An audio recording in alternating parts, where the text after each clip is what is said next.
अब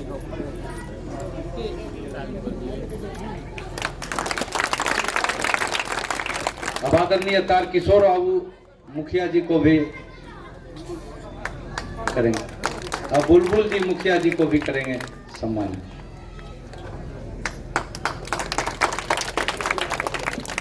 पूर्व जिला पार्षद नंदू जी को भी करेंगे।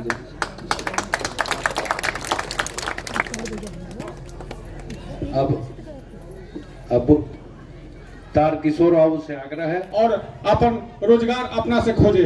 यही से हमने के पद यात्रा भैया के साथ लेके निकलल बानी सन और रउरो के जो प्रेम और रउरो के जो समर्थन देखे के मिलता, ऐसे एक भैया के ताकत मिली और ताकत से रउआ लोग के विकास हुई और बिहार और देश के चमत्कार हुई। जय हिंद, जय बिहार, जय जलसुरा, जय जवान, जय किसान। नमस्कार। आपके गांव के इस प्रांगण में आप सब यहाँ अपने दिनचर्या से कुछ समय निकाल कर आए हैं, मुझे मेरी बात कहने का अवसर दे रहे हैं, आपसे मिलने का, परिचय करने का अवसर दे रहे हैं। इसके लिए आपका धन्यवाद कर रहा हूं, आपको शुक्रिया अदा कर रहा हूं। देखिए, हमारा नाम है प्रशांत किशोर। हम नेता ना हैं, हम कोई विधायक मंत्री नहीं हैं, हम मुखिया सरपंच भी नहीं हैं। हम बिहार के एक साधारण परिवार के लड़के हैं और आपसे वोट मांगने नहीं आए हैं। हमने तो कोई दल ही नहीं बनाया है, तो वोट आपसे कैसे मांगेंगे। हम तो संकल्प करके निकले हैं कि पूरे बिहार में गांव, शहर, कस्बा, देहात पैदल चल के जाएंगे। 10, 20, 50 आदमी जेकर मन होता चले के उस साथ में चलता। सुबह से शाम तक हम लोग चलते हैं, जहां रात होगी वहां रुकेंगे और कल फिर से चलना शुरू करेंगे। 165 दिन से हम पैदल चलत नहीं। अभी 5वां जिला में पहुंचल बनी, गांवे गांव घूमब। पूरा बिहार करे में अभी 1-1.5 बरिस लागी। तो यापन घर परिवार, घर द्वार छोड़ के हम पैदल काहे चलत नहीं। रो से वोट मांगत नहीं की, और कोनो काम करत नहीं की। हमारा पदयात्रा करे से राउर संकट तो दूर होई ना। हम 1 बरिस चली कि 10 बरिस चली, ऐसे राउर गरीबी ना दूर होई। इससे भ्रष्टाचार बिहार में कम नहीं होगा। आपके बच्चों के पढ़ने के लिए जुगाड़ नहीं है, आपके लोगों को रोजगार नहीं मिलेगा। तो हम पैदल काहे चलता नहीं। पैदल इसलिए चल रहे हैं कि जिस समाज को, जिस राज्य के लोगों की जिंदगी को बेहतर बनाना चाहते हैं, पहले जाकर एक बार अपनी आंख से देखें कि आप रहते किस कष्ट में हैं। हमने के पुराना जमाना में सुनत रही जा, जे राजा होत रहे ओकरा खातिर आदमी कहत रहे कि राजा रात में भेष बदल के निकलत रह, देखे खातिर कि प्रजा के का कष्ट बा। अब आजकल हमनी के जकरा के बटन दबा के राजा बनावत नहीं जा, रात के बाद तो छोड़ दी, जितला के बाद आदमी दिनों में सूद लेवे नहीं खनाव। इसीलिए हम पैदल चले, देखने के लिए कि आपके विद्यालयों की, आपके अस्पताल की, आपके नली गली की, आपके सड़क की, आपके गांव की क्या दशा है, ताकि इसको देख के समझा जा सके और इससे निकलने का रास्ता खोज कर निकाला जाए। लेकिन रउआ के संगे संगे इहो बतावे चलल बानी कि आखिर इतना दुर्दशा हमनी के बा का है। आप पहले इस बात को भी समझिए। आज रउआ गरीब और परेशान नहीं भई। जब आप बच्चे रहे होंगे तब भी बिहार में उतने गरीबी, उतने परेशानी रहे। जे बच्चा रहे वो जवान हो गई, जवान आदमी बूढ़ हो गई, लेकिन बिहार के दुर्दशा नहीं खे सुधर। तो आखिर आप बैठ के आपको सोचना चाहिए कि भाई हमार गरीबी, हमनी के गरीबी खत्म कैसे काहे नहीं के हो। दूसरा राज्य कहां से कहां चल गई, हमनी के वही दुर्दशा में बानी जा। तो देखी, गरीबी से निकले खातिर दुनिया में 3 गो रास्ता बतावल बा। पहला रास्ता है शिक्षा।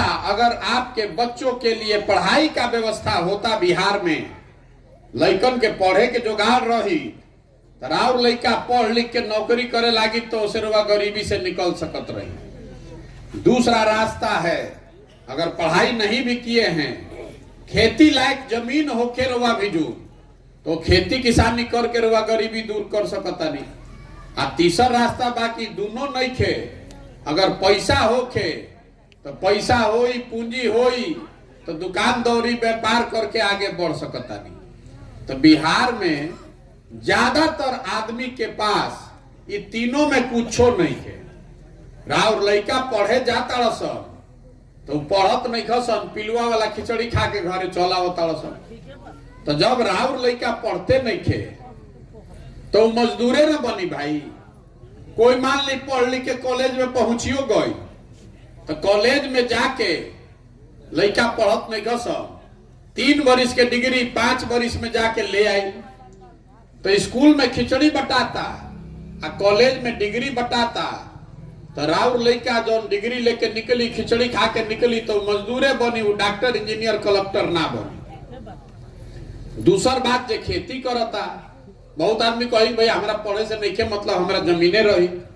तो बिहार में जो 100 आदमी रहता उनमें 60 गो आदमी ऐसा बा जरा भी जो एको धूर जमीने नहीं के। ऐजा समाजवाद के नाम पर, सामाजिक न्याय के नाम पर राजनीति होता है 40-50 साल से, लेकिन देश में सबसे ज्यादा भूमिहीन लोग बिहार में है। और 100 में जो 40 आदमी के पास जमीन बा, वो 40 में 35 आदमी के खेत के जो साइज बा वो 2 बीघा से कम बा। बहुत छोटा जमीन मालिक लोग है। तो जे एजा खेती करता वो कमाए वाला नहीं खे उपाय, वो खाए वाला खेती करता। वो उतने उपजा पावता कि ओकर बाल बच्चा के पेट भर जाओ। रवा गेहूं उपजाइले बानी तो मैं सरसों भी छीट देनी कि भैया तेल ना खरीदे के पड़ी, लेकिन ऐसा नहीं है कि सरसों बेच के कुछ पैसा कमा ले। तो 100 में 5 गो आदमी ऐसा बारन बिहार में जरा अभी जो इतना जमीन बा, इतना बढ़िया खेती बा कि खेती करके वो आमदनी करता। तो शिक्षा बा ना, खेती बा ना। तीसर रास्ता रवा के कहनी अगर पूंजी होके, पैसा होके तो रवा 5 गो भैंसे खरीद के कुछ काम करती, 2 गो दुकानें लगा लेती, मुर्गी के फार्मे खोल लेती। तो बिहार में औसतन हमनी के एक आदमी 35,000 रुपया साल में कमाता रहो। देश में औसतन आदमी कमा रहा बा 1,45,000 रुपया। तो 35,000 रुपया में रउआ खाइब का, बाल बच्चा के जियाई कैसे, और बाद बची तो अब न कोनो उद्योग धंधा लगाई। तो आपके पास शिक्षा है नहीं, खेती के लायक जमीन बाना, आप पूंजी है नहीं खे, पैसा है नहीं खे, तो रउआ गरीबी से निकलब कैसे। रउआ कतनो हाथ पांव मार ली, कतनो प्रयास कर ली, 10 घंटा काम करी कि 12 घंटा, वोट चाहे जिस किसी को भी दीजिए, किसी को कोई सरकार योजना लेके चलाओ, रवा गरीबी से ना निकल सके।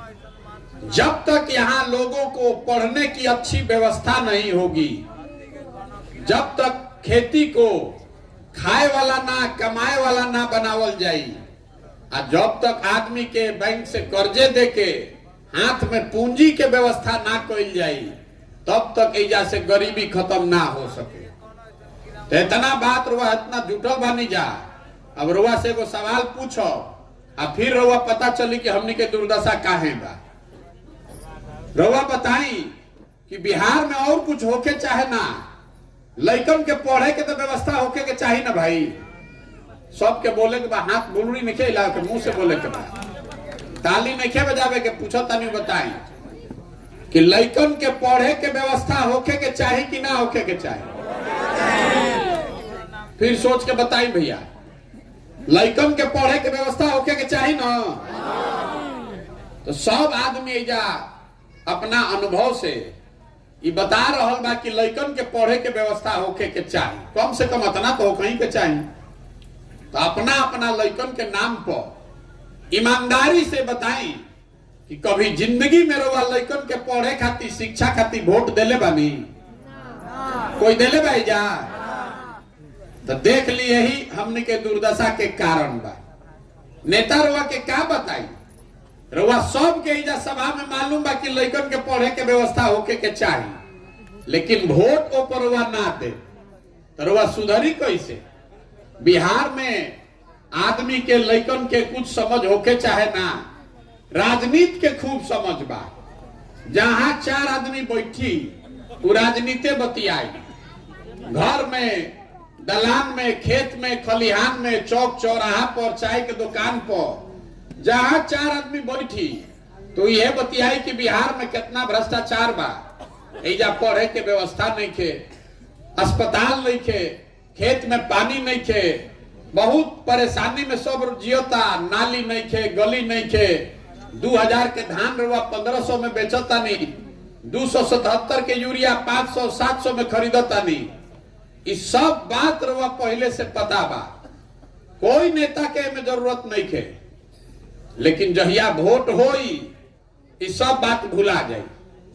वोट के दिन तो आदमी के बिहार में 4 गो बात याद बा भैया। पहला बात, हमार जात का बा, आ के हमारा जात के खड़ा बा, चलो उनके के वोट दियाई।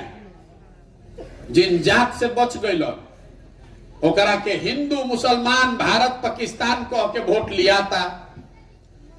चुनाव से पहले रउआ संकल्प ले ले बानी कि अब की हाले है भाजपा के सांसद के वोट ना दे।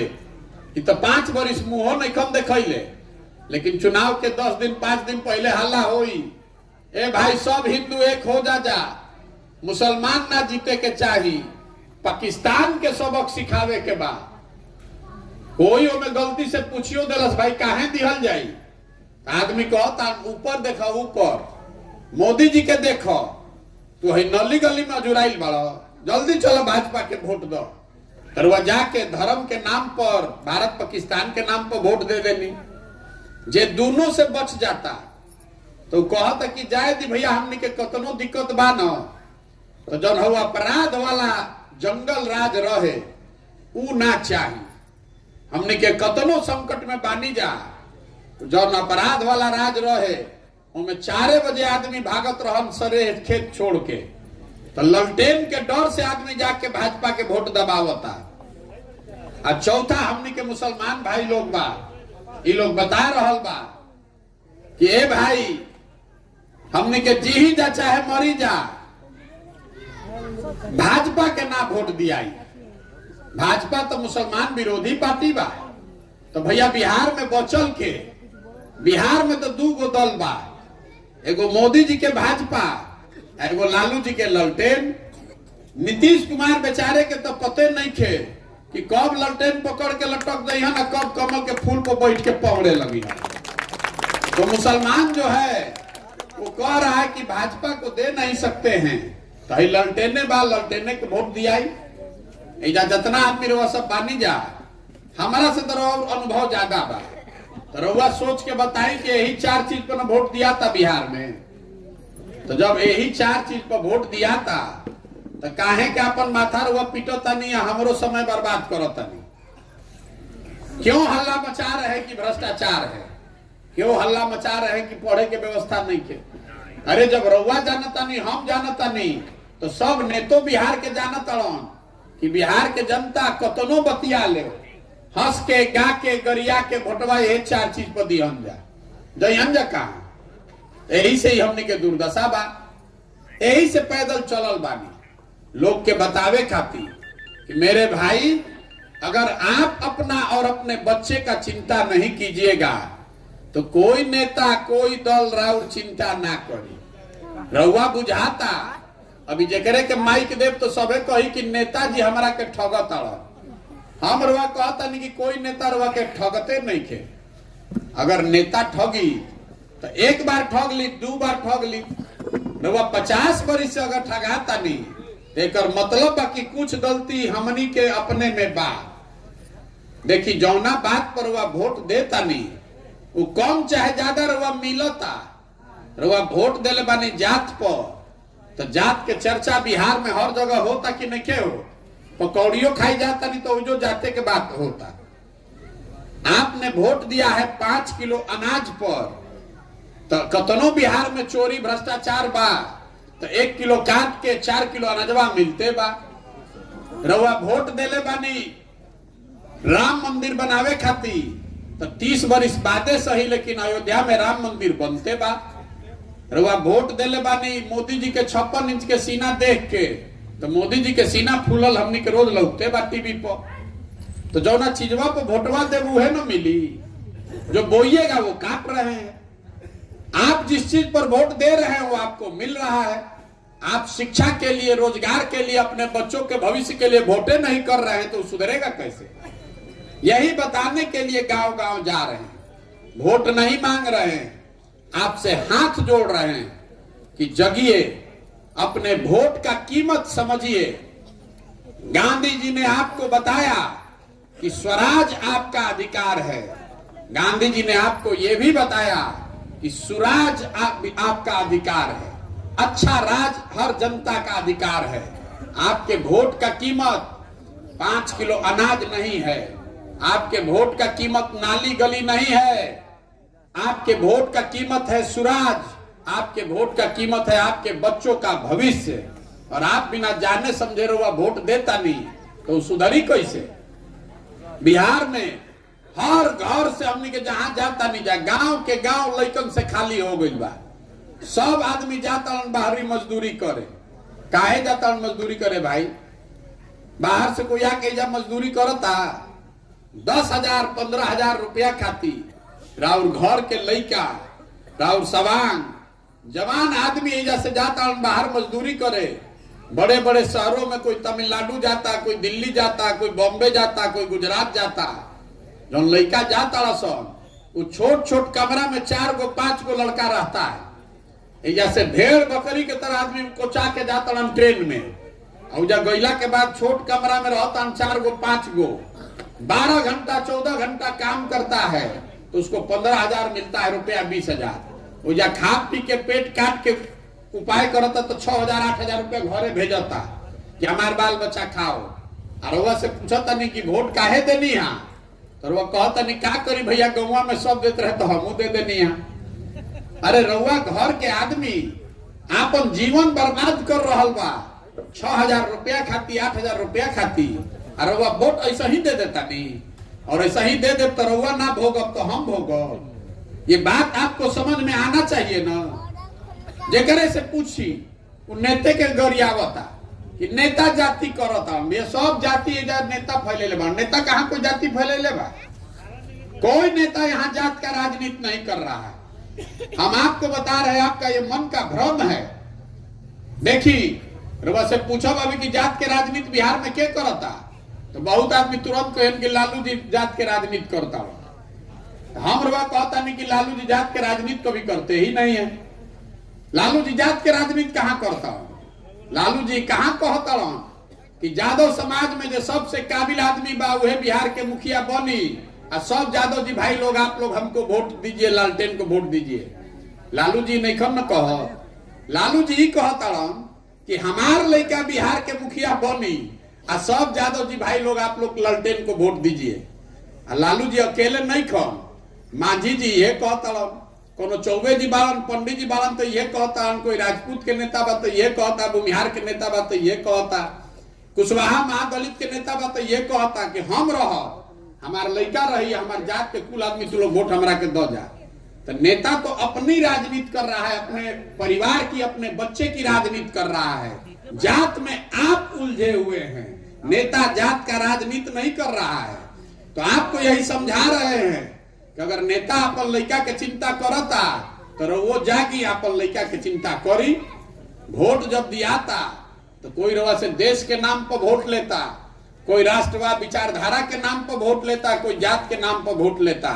हम रवा के हाथ जोड़ के कहे बानी कि वोट देते समय स्वार्थी बनिए, अपना स्वार्थ देखिए, अपने बच्चों का स्वार्थ देखिए, अपने बच्चों के लिए पढ़ने की व्यवस्था बनाइए, उनके लिए रोजगार का व्यवस्था बनाइए, तभी बिहार सुधरेगा। तो आदमी कहता कि भैया ये सब बुझाता हमने के बिहार में विकल्प नहीं थे, रउआ दल बनाई तो हम दल काहे नहीं बनाव। बिहार में पहले ही से 50 गो दल बा, एगो हमू दल बना लेते, एगो और ठगे वाला बढ़ जाइए। बिहार में भैया दल कैसे बनेला? जे भी बनैलस दल उहे हो गई दल के नेता। आइयो कह दिलस कि हमारा बाद हो हमार बेटा, आ कुल जाना तो लोग बिहार के आदमी झंडा लेके जीवन भर ढो जा। वो दल विकल्प नहीं है। वो तो परिवार का शासन है। अगर आपको विकल्प बनाना है तो जो रास्ता महात्मा गांधी ने दिखाया, उन्होंने वोट लेकर भारत को आजाद नहीं कराया। गांधी जी वोट लेवे आई रहन। गांधी जी ने पहले समाज को जगाया, आपको बताया कि आप खड़े होइए, आप निर्भर बनिए, अपना कपड़े का व्यवस्था खुद कीजिए, समाज में जाति से बाहर निकलिए, धर्म से बाहर निकलिए, तब न सब खराब होई। गांधी जी आगे आगे चलन, पीछे से समाज चला, तब न देश को आजादी मिला। तो अगर बिहार को गरीबी भ्रष्टाचार से आजादी दिलाना चाहते हैं तो आपको कंधा लगाना पड़ेगा, सबको खड़ा होकर चलना पड़ेगा। एगो प्रशांत किशोर के चले से कुछ ना हो। प्रशांत जे आवेला ये न कहेला कि भैया हमारा के वोट दे दो, हम आई न तो ठीक कर दे। तो हम आपको बता रहे हैं कि एगो प्रशांत किशोर के छोड़ी, अगर 10 गो प्रशांत किशोर आ जाइए तब वो बिहार ना सुधर सके। जब रउआ सुधरे के तैयारे नहीं थी तो प्रशांत किशोर सुधार दियो। आप अगर सुधरने का प्रयास कीजिएगा, अपने लिए नहीं तो अपने बच्चों के लिए कीजिएगा, तभी बिहार सुधरेगा। इसीलिए ये पूरा प्रयास कर रहे हैं कि गांव, शहर, कस्बा, देहात से जैसे दही के मथ के मक्खन निकालल जाला, वैसे ही समाज से उन सारे व्यक्तियों को ढूंढने चले हैं जो ये अपने और अपने बच्चों के लिए नई व्यवस्था बनाना चाहते हैं। आदमी ऐसे राजनीति में नहीं खनावो कि कहता के भैया धन बल हमरा बिजुन हइये नहीं खे, जाति से कैसे निपटब, बाहुबल हइये नहीं खे, व्यवस्था हइये नहीं खे। तो आपको बता रहे हैं जन सुराज दल नहीं है, जन सुराज वो व्यवस्था है, वो संसाधन है जिसमें जुड़कर आप अपने लिए एक नई व्यवस्था बना सकते हैं। धन के चिंता, जाति, बाहुबल, सबके चिंता अपने भाई, अपने बेटे प्रशांत किशोर पर छोड़िए और अपने बच्चे के लिए, अपने बच्चों के भविष्य के लिए खड़े होइए और बिहार में एक नई व्यवस्था बनाइए। तो आप बताइए कि प्रयास ये होके के चाहिए कि ना होके चाहिए बिहार में? सबके बोले के बाद अरे बिहार प्रयास होके चाहिए कि ना होके चाहिए? प्रयास होके चाहिए ना। तो एगो वोट अभी करवाई, आधा तो उंघाता नहीं, सबके बोले के बाद हाथ उठा के जरा मन हो हाँ बोली, जरा मन हो ना बोली। पिछले 30-40 सालों में आपने जिसको भी वोट दिया, किसी ने बिहार और बिहार के बच्चों की चिंता नहीं की। अब समय आ गया है कि जिस राज्य बिहार को सारे दलों ने, नेताओं ने न सुधर पाने वाला राज्य मानकर छोड़ दिया है, उसको सुधारने के लिए, अपने बच्चों के बेहतर भविष्य के लिए बिहार की जनता मिलकर अपना विकल्प बनाए, जनता का विकल्प बनाए। आप बताइए कि सबको मिलकर हम लोग को जनता का विकल्प बनाना चाहिए कि नहीं बनाना चाहिए? सबके हाथ उठे के चाहिए, बनावे के चाहिए कि ना बनावे के चाहिए? बनावे के चाहिए ना भाई, और समर्थन बा ना। तो आदमी कहता कि अच्छा इतना बात ठीक बा, लेकिन ये बताएं कि चुनाव कैसे जीतल जाए। मान ली हमने के दल बना लिया जी, तो चुनाव कैसे जीतल जाए? तो ये भी आपको बताने आए हैं। लोकतंत्र में आप जनता जो है वो हनुमान जी जैसी है, आप में वो शक्ति है, सारी शक्ति। जब तक आप बटन नहीं दबाइएगा कोई नहीं जीत सकता है। लेकिन वो अपन शक्ति हनुमान जी जैसा भुला जाता नहीं। आपको कोई आकर बताएगा, जगाएगा, तब आपको लगेगा कि हाँ हम एक कर सकते हैं। जन बल के आगे कोई बल नहीं है। एक बार रुआ जाग जाई, अपने और अपने बच्चों के लिए आप खड़े हो जाइएगा, तो आप में वो क्षमता है कि आप बिहार में एक नई व्यवस्था बना सकते हैं। आज हमरा के जानत तनको मन का ओकरा मालूम बा कि प्रशांत किशोर के और कुछ आवे चाहे ना, चुनाव लड़ावे आवेला। पिछले 10 साल में हमने जिस दल का, जिस नेता का भी हाथ पकड़ा है, वो चुनावे नहीं हारा है। तो इस बार संकल्प लिए हैं कि किसी दल का नहीं, नेता का नहीं, आपका, बिहार की जनता का हाथ पकड़े हैं और भरोसा रखिए आपको भी हारने नहीं देंगे। आप खाली खड़ा होइए, आप खड़े होइए और अपने बच्चों के भविष्य के लिए एक नई व्यवस्था बनाइए। आप ये व्यवस्था बना सकते हैं। बिहार के मिट्टी में, बिहार के बच्चों में वो ताकत है। 1500 साल तक इस देश की राजनीति इसी धरती पाटलिपुत्रा बिहार से चली है। यहाँ के लड़कों में वो ताकत है। आप खड़े होकर व्यवस्था बनाइए, ताकि हम लोग के बच्चों को पढ़ने के लिए, रोजगार के लिए पूरा भारत में घूमकर ठोकर नहीं खाना पड़े, गाली नहीं सुनना पड़े। तो एक बार अगर वह सहमत हो कि तो इस मिट्टी के सम्मान में एक नारा लगाकर हम लोग खत्म करेंगे। मैं बोलूंगा जय बिहार, आपको बोलना है जय जय बिहार, जय बिहार। छपरा के आदमी भैया दम बा, जय बिहार, जय बिहार, जय बिहार। बहुत बहुत धन्यवाद। अब जरा मन होके तो हमरा संगे थोड़े दूर चली पैदल।